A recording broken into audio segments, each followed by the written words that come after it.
The final moments of the battle came not with a great explosion, but with a simple message transmitted across all frequencies. War Chief Kethmore. Hyunwoo's calm voice echoed through the remaining alien ships. You have fought with honor, but this battle is over.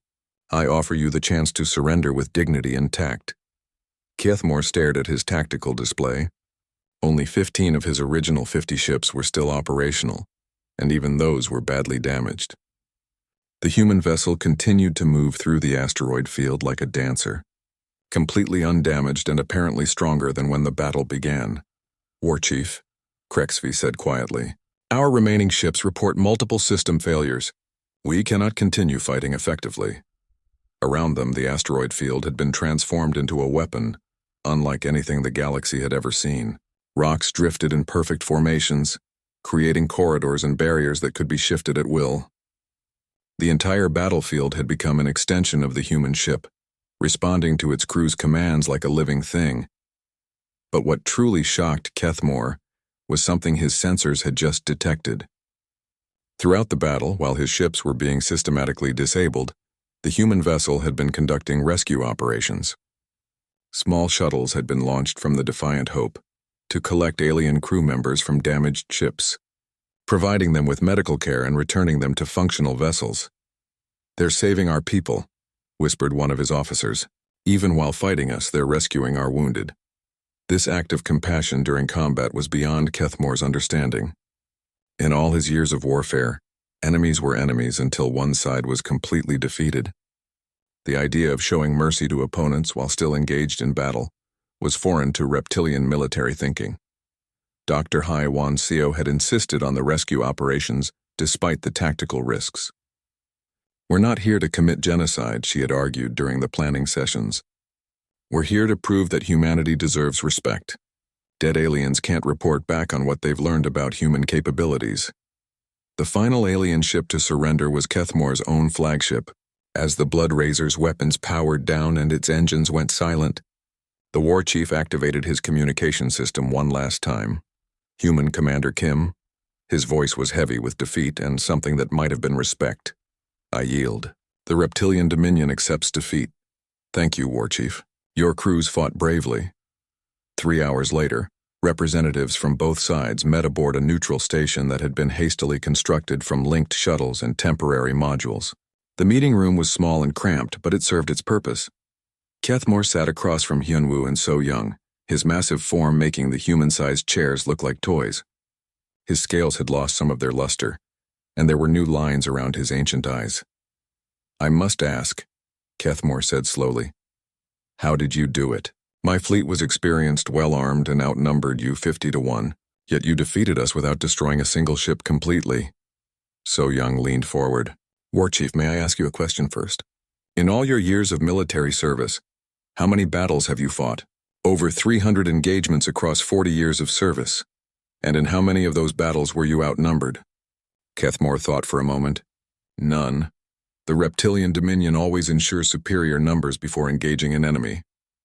That's the difference, Hyunwoo said. Humans have been outnumbered in most of our conflicts throughout history. We learned long ago that victory doesn't always go to the side with the most ships or the biggest weapons. It goes to the side that adapts fastest and fights smartest. Back in the Galactic Council chambers, the recordings of the battle were being analyzed by representatives of all 12 species. The Great Hall buzzed with excited conversation as beings who had thought they understood warfare watched tactics they had never imagined. Vex Tar, who had mocked the humans just days before, stood slowly and activated his translator. I owe the human delegation an apology. I underestimated both your capabilities and your wisdom. The insect-like Skithmar rubbed his antennae together nervously. This changes everything we thought we knew about military strategy. How did a single ship defeat 50 vessels? By not fighting like 50 ships, So Young replied. We fought like humans. One by one, the alien representatives spoke. Some asked technical questions about human technology. Others wanted to understand the tactical decisions made during the battle.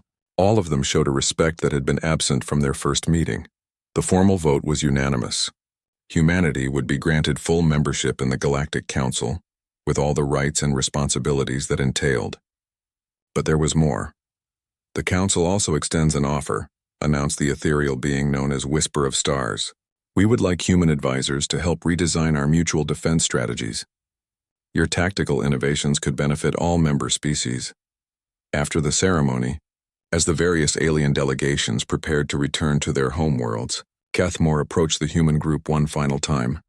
"Commander Kim," he said, extending his hand in the human gesture of friendship he had learned. "I have a request. Would you consider allowing some of my officers to study human military history and tactics? We have much to learn. We would be honored to share our knowledge, War Chief. But remember, our strength doesn't come from our weapons or our ships. It comes from our willingness to think differently and our refusal to give up when faced with impossible odds." Later, aboard the Defiant Hope as it prepared for the journey back to Earth, the crew gathered in the main meeting room for a final debrief. The mood was celebratory but subdued. They understood the magnitude of what they had accomplished. "Today, humanity proved we belong among the stars," Hyunwoo addressed his crew. "But more importantly, we proved that we can be strong without being cruel, and victorious without being destructive." Dalho Lee raised his hand. "Commander, what happens now? Do we tell Earth about the invasion threat?" "Earth Command will be fully briefed," So Young replied. "And now that we're council members, we'll have advance warning of any hostile actions. The threat of invasion has been neutralized through diplomacy rather than warfare." As the Defiant Hope departed the council system, alien observers noted that the human ship moved with quiet confidence, rather than the desperate urgency they had expected from a species fighting for survival. The humans had learned something that took other species centuries to understand. True strength comes not from the ability to destroy, but from the wisdom to know when not to use that ability. The message humanity had sent to the galaxy was clear and simple. They didn't need 1,000 ships to prove their worth.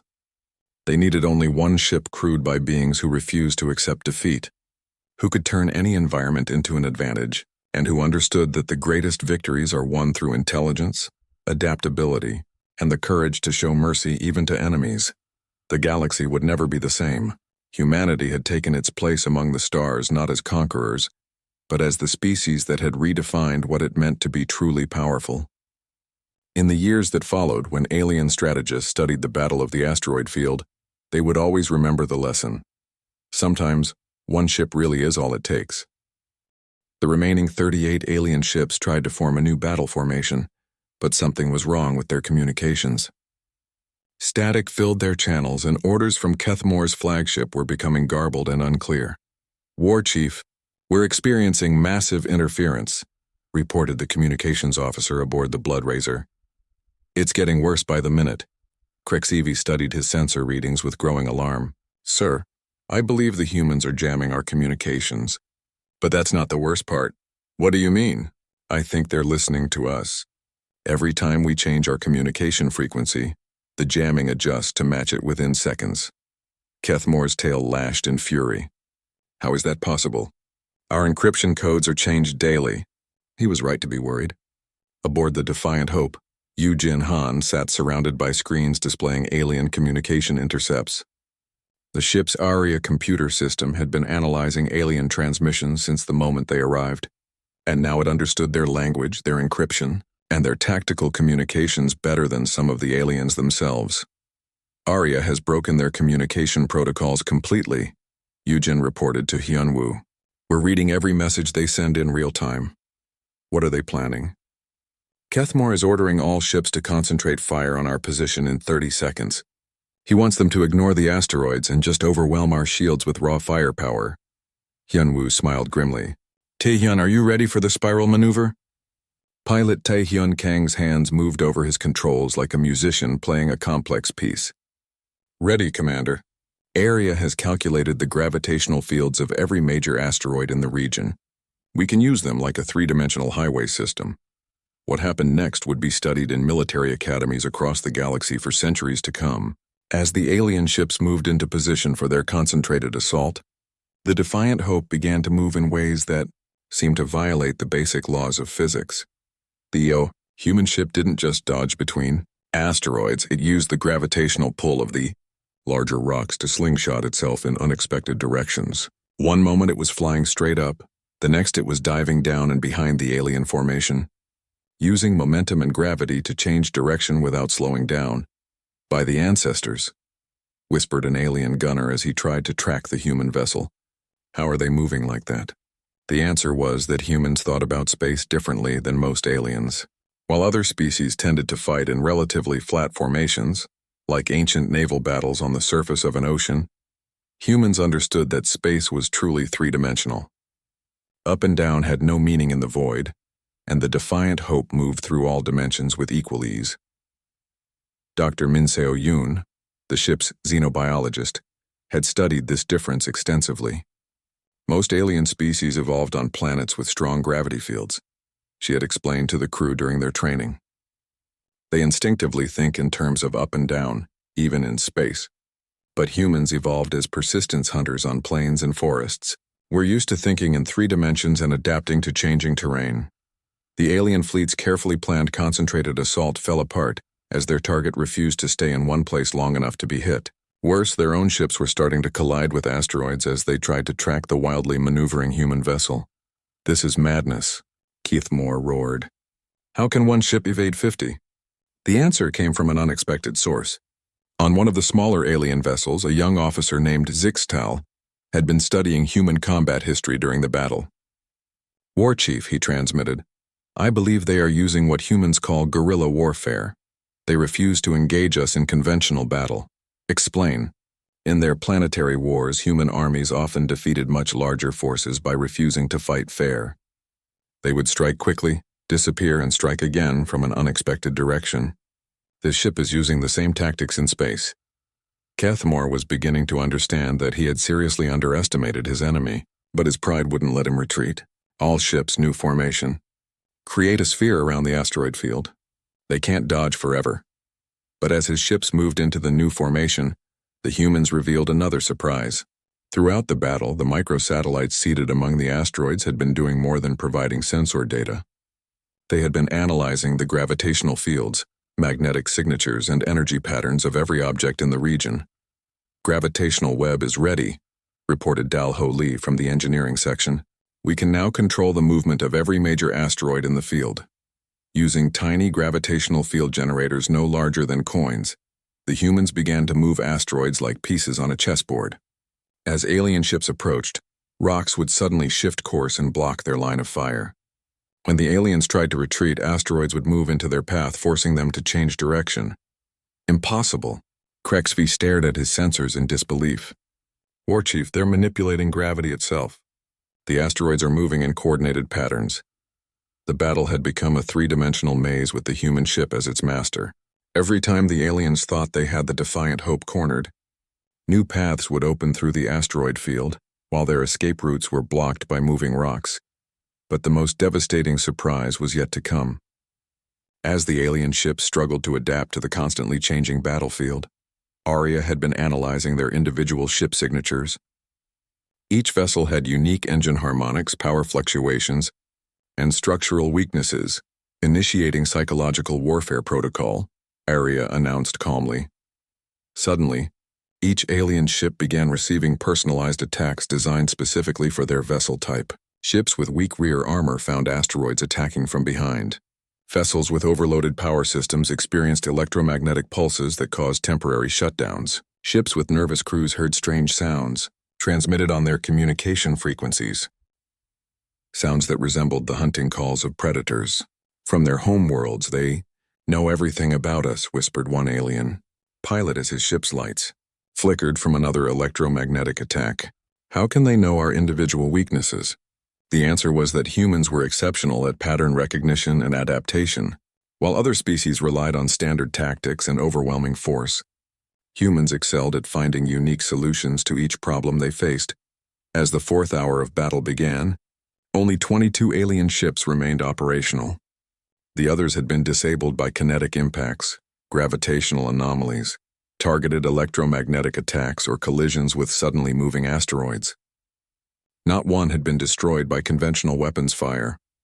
Keithmore's flagship limped through the asteroid field, its hull scarred and its weapon systems operating at half power. Around him, his crew worked frantically to keep their ship functional. War Chief, Krexvi said quietly, we should consider retreat. We've lost over half our fleet and the human ship hasn't taken any significant damage. Never! Kethmore slammed his fist on his command chair.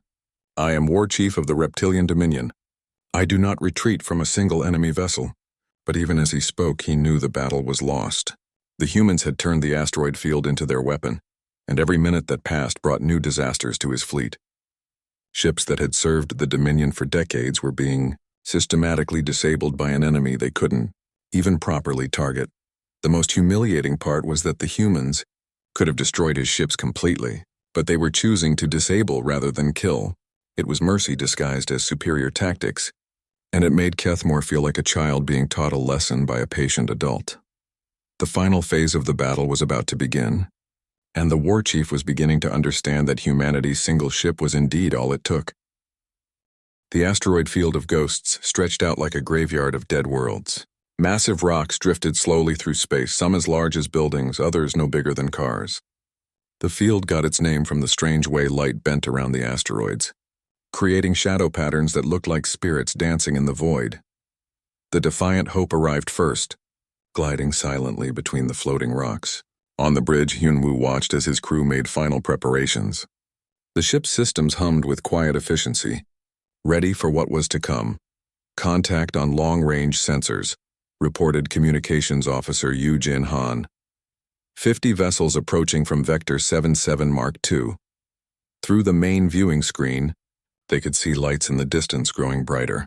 Kethmore's battle group was massive, 50 ships arranged in perfect formation, their hulls gleaming with weapon systems and armor plating. The smallest of their vessels was twice the size of the Defiant Hope. They're beautiful, whispered Tactical Officer Ji-Hoon Nam, watching the alien fleet approach. So are sharks, replied Pilot Taehyun Kang, right before they eat you. The alien fleet spread out into attack formation, surrounding the asteroid field from all directions. They moved with practiced precision, each ship taking its assigned position without hesitation. This was clearly not their first battle. Kethmore's voice crackled over the communication system, his reptilian accent making the words sound harsh and dangerous. Human vessel Defiant Hope, you are surrounded. Surrender now and we will make your deaths quick. Hyunwoo activated his own communication system. War Chief Kethmore, we are here to accept your challenge. Let's begin. A moment later, 50 alien ships opened fire at once. The space around the Defiant Hope erupted in blasts of energy and streams of projectiles. Particle beams, plasma bolts, and kinetic rounds filled the void with deadly light. It was enough firepower to destroy a small moon, all focused on one human ship. But something impossible happened. The human ship didn't explode. Instead, a shimmering barrier appeared around its hull, and the alien weapons simply stopped. The energy beams were absorbed, the plasma bolts dispersed, and the kinetic rounds bounced off harmlessly. On Kethmore's flagship, the war chief stared at his display screens in disbelief. What is that barrier? How are they deflecting our weapons? His science officer Krexvi worked frantically at his console. I'm reading some kind of adaptive shield system, War Chief. It's analyzing our weapon frequencies and adjusting to counter them. Impossible. No species has that technology. Meanwhile, aboard the Defiant Hope, Dalho Lee monitored his adaptive phase shielding with satisfaction. Shields holding at 97% efficiency, he reported. The system is learning their weapon patterns and adapting faster than they can adjust. So Young stood beside Hyunwoo, watching as their ship absorbed attack after attack without taking damage. Phase 2? She asked quietly. Phase 2, Hyunwoo confirmed. The Defiant Hope suddenly accelerated directly toward the center of the alien formation. To the watching aliens, it looked like a suicidal charge. One ship flying straight into the weapons of 50 enemies. But Taehyun Kang was the best pilot humanity had ever produced. As alien ships turned to track the human vessel, he sent the Defiant Hope into a complex three-dimensional dance between the asteroids. The ship twisted, rolled, and spiraled through space in patterns that seemed to defy physics. He's using the asteroids as cover, observed Krexvi, but that won't help him for long. He was wrong. As the human ship moved through the asteroid field, something strange began happening to the floating rocks. Small devices no larger than coins were being quietly attached to dozens of asteroids throughout the field. Ji-Hoon Nam smiled as he watched his tactical display. Microsatellites deployed and active, Commander. We now have a sensor network throughout the entire battle zone. The alien ships continued firing, but now they were hitting asteroids as often as they were shooting at the human vessel. Chunks of rock exploded in all directions, creating a cloud of debris that made targeting even more difficult. Then the Defiant Hope did something that shocked every alien observer. Instead of trying to escape from the center of their formation, the human ship stopped moving defensively and began to attack, but it didn't attack with conventional weapons. As the first alien ship moved close to pursue the human vessel, a nearby asteroid suddenly exploded, not from weapon fire but from some kind of internal detonation. The explosion sent chunks of rock flying at incredible speed directly into the alien ship's hull. Armor that could withstand energy weapons was torn apart by simple rocks moving at the speed of bullets. "Kinetic bombardment," whispered Yujin Han as she watched the tactical display. "They're turning the asteroids into weapons." More explosions followed in rapid succession. Throughout the asteroid field, rocks were being precisely detonated to send debris into the alien ships. What had seemed like random chunks of stone were being used as ammunition for the largest shotgun in the galaxy. 3 alien ships took critical damage in the first minute of kinetic attacks. Their hulls were punctured, their weapon systems were smashed, and their engines were torn apart by high-speed rock fragments. "Impossible," roared Kethmore. "How are they controlling the asteroids?" Krexvi had found part of the answer. "War Chief, I'm detecting small devices throughout the field. They must have seeded the area with some kind of remote charges before we arrived. Then destroy the devices. Sir, there are thousands of them, and they're no larger than insects. Our weapons can't target them effectively." The battle continued for another 10 minutes with alien ships trying desperately to escape the deadly rain of asteroid fragments. Every time they thought they were safe, another explosion would send rocks flying in their direction. The human ship seemed to dance through the chaos, never quite where the aliens expected it to be. By the time the first phase of the battle ended, 12 alien ships had been disabled or destroyed. Some had been holed by asteroid fragments, others had suffered engine failures from the constant impacts, and a few had collided with each other while trying to avoid the kinetic bombardment. The Defiant Hope remained not only undamaged, but its adaptive shields were now operating at 103% efficiency. They were actually stronger than when the battle began. Kethmore stared at his tactical display in growing horror. His perfectly organized fleet was scattered throughout the asteroid field. Many of his ships were damaged, and the human vessel was still completely operational. "War Chief," Krexvi said quietly, "perhaps we should reconsider our approach. These humans are not fighting as we expected." "No," Kethmore snarled. "We still outnumber them. Reform the fleet and prepare for concentrated assault. I want every operational ship to focus fire on that human vessel simultaneously." But as his remaining ships struggled to regroup, the humans were already preparing their next surprise. Hidden throughout the asteroid field, thousands of microsatellites were gathering data, analyzing alien ship movements, and preparing for Phase 3 of humanity's battle plan. The aliens were about to discover that the kinetic bombardment was only the beginning. The next morning aboard the Defiant Hope, the ship hummed with quiet activity. Every crew member knew their role in the coming battle, and they moved through their tasks with calm efficiency. The ship might look small compared to the alien vessels, but inside its silver hull lay secrets that took humanity decades to develop.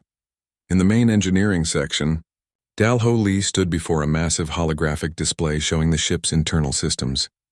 Around him, younger engineers watched as he explained what made their vessel special. "Most of you know the basic story," Dalho said, pointing to different sections of the ship's blueprint. "For the past 50 years, every alien probe that visited Earth was captured and studied.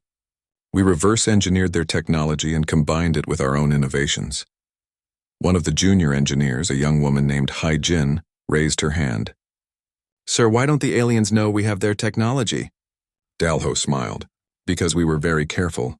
We only took what we could copy perfectly, and we made sure the probes returned to their ships with false data. As far as they know, we're still a primitive species that barely achieved spaceflight." The hologram zoomed in on the ship's power core. Instead of the simple fusion reactor the aliens expected, the Defiant Hope contained something far more advanced. "This is our adaptive power matrix," Dalho explained. "It can switch between different energy sources instantly. Fusion, matter conversion, zero-point energy extraction, whatever the situation requires. Meanwhile, in the ship's command center, So Young stood before another holographic display.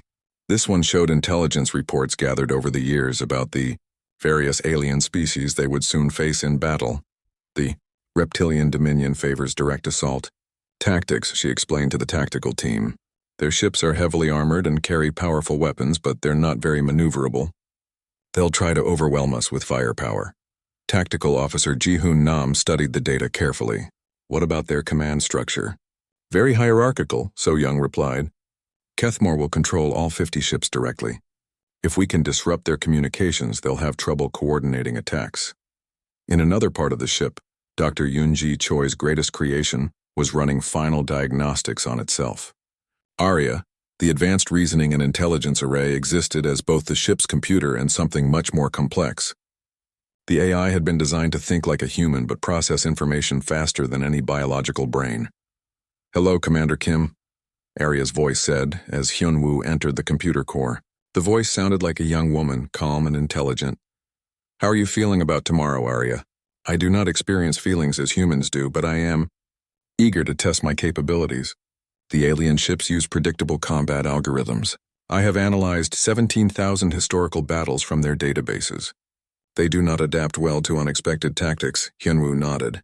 "What do you think our chances are?" "If we fight conventionally, 0%. If we fight like humans," Arya paused for a moment. "Victory is not only possible, it is probable." Across the void of space, aboard Kethmore's flagship, the war chief was also preparing for battle. His ship, the Bloodraiser, was 10 times larger than the human vessel and carried enough weapons to level a small moon. Around him, his officers studied the limited intelligence they had on human technology.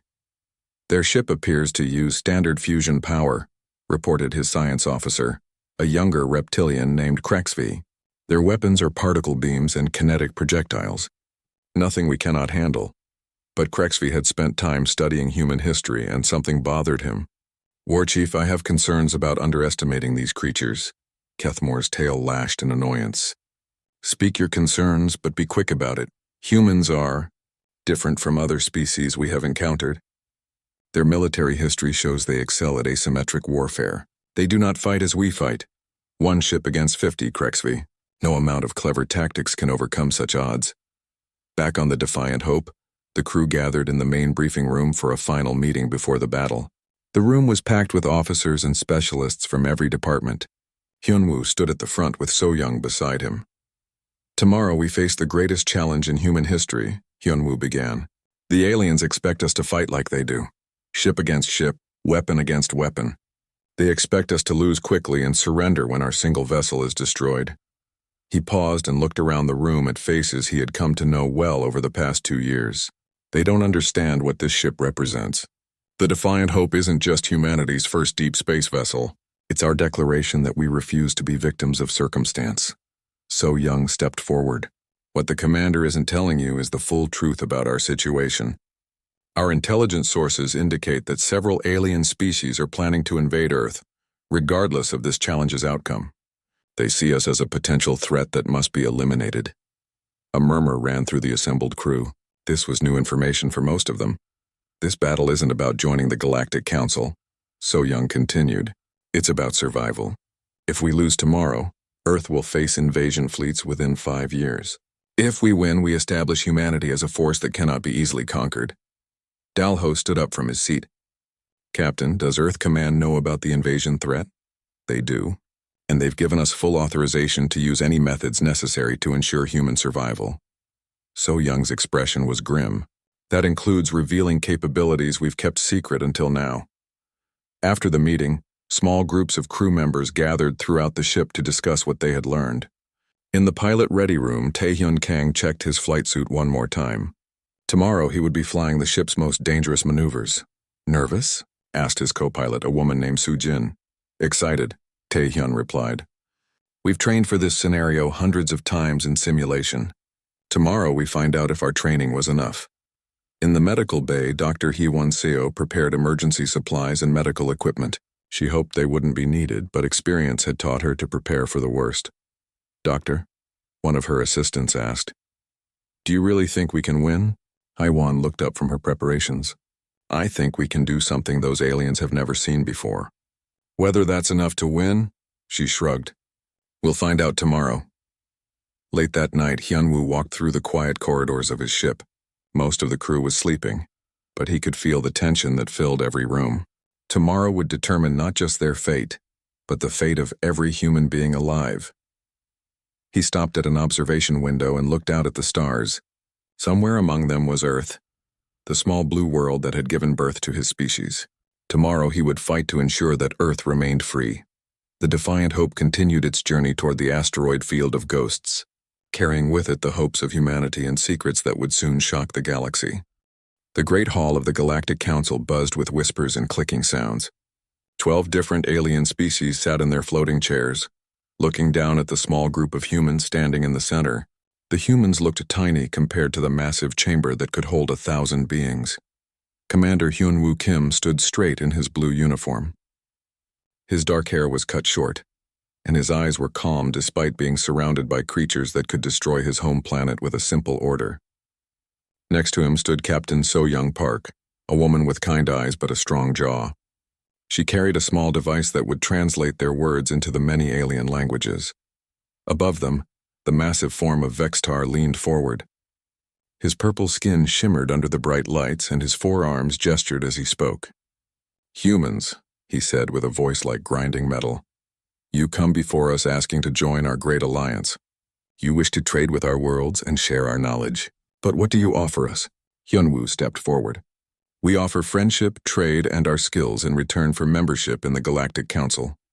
A sound like laughter came from the reptilian creature called Kethmore. His green scales caught the light as he shook his large head. "Skills? What skills can a species have when they send only one ship to represent their entire world?" The other aliens began to make various sounds of agreement. Some clicked their mandibles, others hummed low notes, and a few tapped their claws on their chairs. They had all expected Earth to send a great fleet of ships as was proper when asking to join the Council. So-Young stepped forward and activated her translator. "The ship Defiant Hope represents Earth's commitment to this meeting. We believe that quality matters more than quantity." This caused even more sounds of disbelief from the gathered aliens. Vextar's 4 eyes blinked slowly. "One ship? We have each brought fleets of hundreds of vessels to show our strength. The Zephyrian Alliance has 3,000 ships patrolling their borders. The Crystal Collective maintains 5,000 vessels across their territories. And you bring one?" In the back of the chamber, an insect-like being called Skithmar rubbed his antennae together nervously. He had studied human history and knew these creatures were unpredictable. "Perhaps we should not judge too quickly," he said in his thin voice. But Kethmore stood up, his massive form casting shadows across the floor. "No, this is an insult to the Council.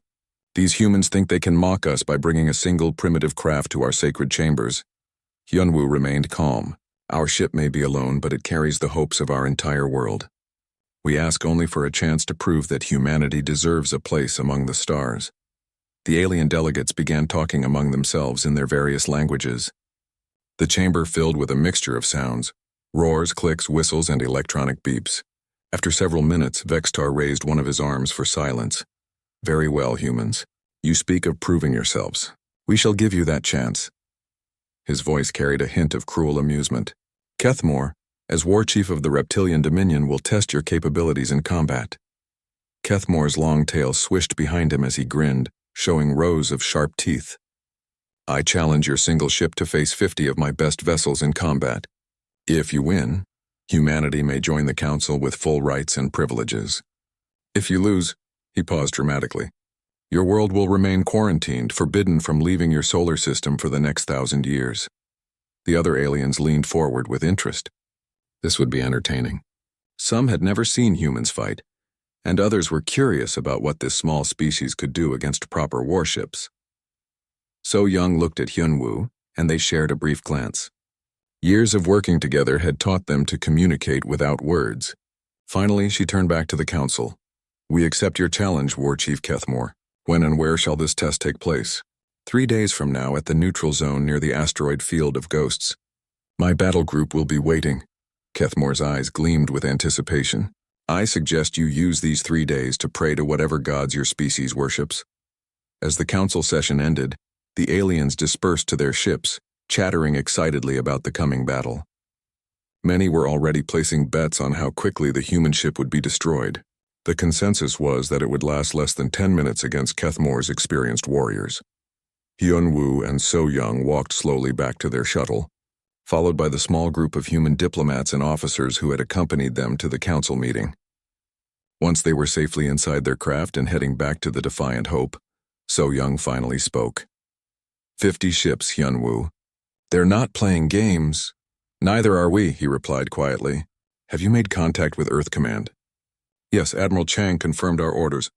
We proceed as planned, no matter what the odds look like.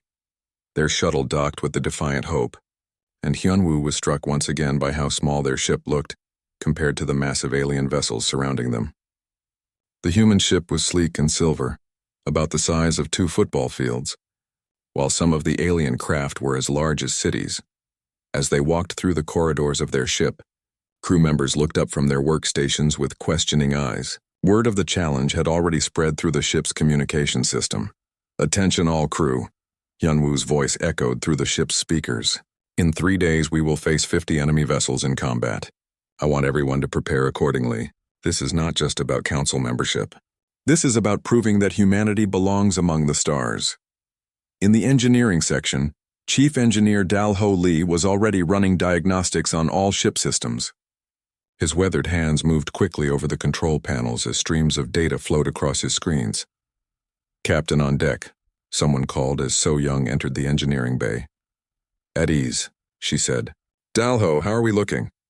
The older man smiled. Like we've been preparing for this moment our entire lives, Captain. The ship is ready. The question is whether the galaxy is ready for us.